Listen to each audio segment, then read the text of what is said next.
अस्सलाम वालेकुम दोस्तों। मालेगांव शहर का नक्शा बदलने वाला है, तरक्की होने वाली है और इसकी शुरुआत हो चुकी है। कैसे होगा, क्या होगा, इस बारे में बात करने वाले हैं। तो चलिए बिना टाइम गवाए वीडियो को शुरू करते हैं। तो मैं हूँ फैयाज़ अहमद अंसारी और आप देख रहे हैं फैयाज़ ब्लॉगर चैनल और सच की आवाज़ में आपका स्वागत है। और मुफ्ती मोहम्मद इस्माइल साहब ने बाकायदा एक इस्तकबालिया जलसे प्रोग्राम के दौरान इस बात का दुआ की कि अल्लाह मुझे इस शहर का नक्शा बदलने के लिए कबूल फरमा ले। और अल्लाह तबारक व तआला जो है अल्लाह वालों की दुआएं कबूल करता है।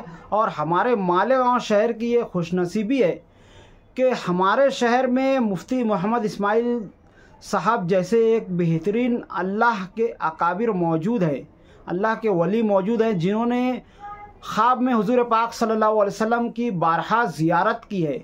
उनको ये शर्फ़ हासिल है। और उसके मुकाबले में आप चाहे किसी को भी ले लें जो सियासत से जुड़ा हो, उसको ये शर्फ़ हासिल नहीं है।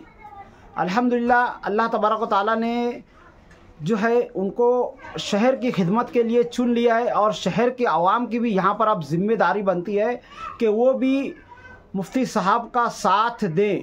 यानी कारपोरेशन इलेक्शन में जिताना भी मालेगांव शहरियान की ज़िम्मेदारी है। और इसी के साथ ही साथ जैसे ही कहीं पर कोई रोड वगैरह बनती है, गटर वगैरह बनती है, तो शहर वालों की ये ज़िम्मेदारी है, जो हमारे शहर के अवाम हैं, कि उनको जो है अतिक्रमण वगैरह नहीं करना चाहिए।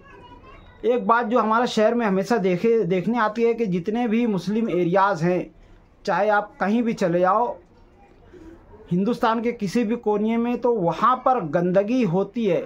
यानी जो मुसलमान लोग होते हैं वो लोग जो है अपने घर की गंदगी को अपने घर में ये सोचकर नहीं रखते हैं कि कारपोरेशन की गाड़ी आएगी तो दे देंगे।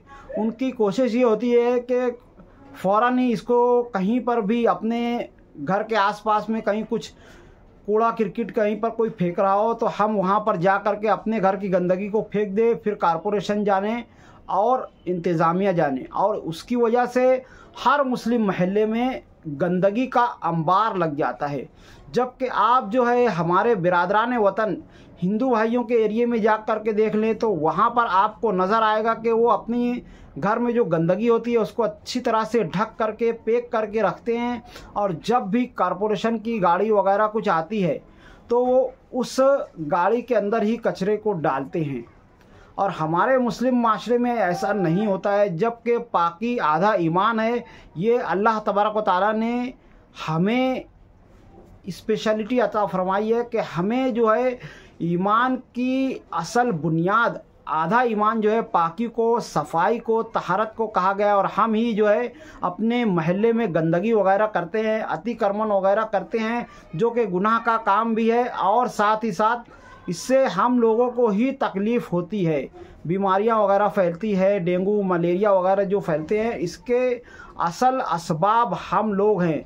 कारपोरेशन मच्छर मारने वाली दवाइयां वगैरह नहीं मार रही है, ये तो 2 नंबर की बात है।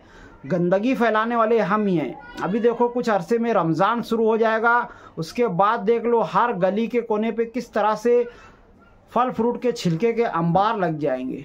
जबकि ये महीना जो होता है रमज़ान का, वो नेकियों और बरकतों वाला महीना होता है, और हम उसको गंदगी करने वाला, खाने पीने वाला महीना बना करके रख देते हैं। अफसोस है कि जिस वक्त हमें इबादत करना चाहिए उस महीने में हम लोग ख़रीदारी और गंदगी पर अपना ध्यान देते हैं।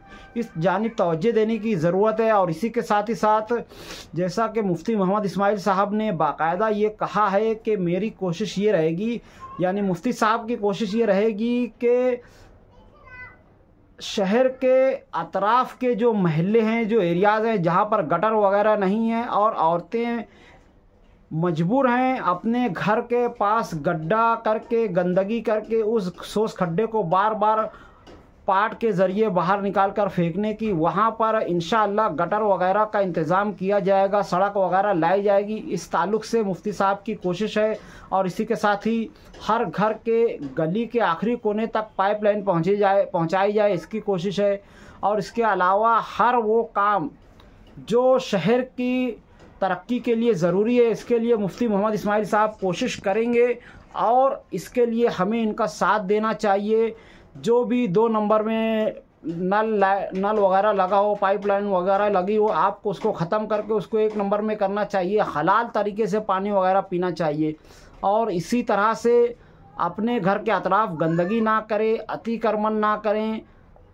शहर के आवाम की ये बहुत ही बड़ी नाअहली है कि अपने घर के द्वारे को अपने बाप का समझ करके वहाँ पर गाड़ियाँ वगैरह पार्क करते हैं। या आप अगर किनारे के अतराफ़ में देखें तो वो लोग जो है अपने घर का संडास बाथरूम जो है अपने द्वारे कर लेते हैं, अपने प्लाट के आगे कर लेते हैं। ये सब गुनाह की बातें हैं और इससे जो है आप लोगों को ही ज़्यादा तकलीफ़ होगी।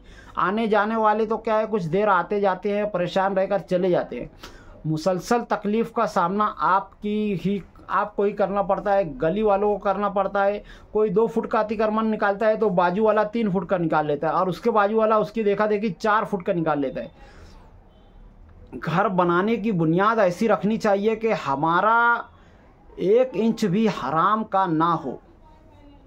और ये बहुत ज़रूरी है। आप जिस भी शहर में जाकर देख लें जहाँ पर तरक्की होती है, उसकी असल वजह यही होती है कि वहाँ पर कायदे कानून से लोग चलते हैं। और हमें भी इसी चीज़ को अपनाना चाहिए ताकि कोई भी तरक्याती काम जब आए तो उसको ये ना करना पड़े कि पहले अतिक्रमण हटाएंगे उसके बाद जो है रोड और गटर का काम होगा।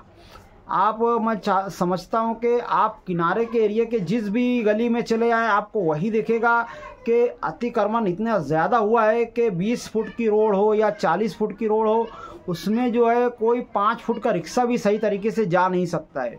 बहुत ही दुख और अफसोस की बात है कि हम लोग हराम की ज़मीन को हड़पने के इतने आदी हो चुके हैं। इस चीज़ को ख़त्म करना चाहिए। तो आज की वीडियो में इतना ही, मिलते हैं अगली वीडियो में। तब तक के लिए खुदा हाफिज़। अस्सलाम वालेकुम वरहमतुल्लाहि वबरकातुहू।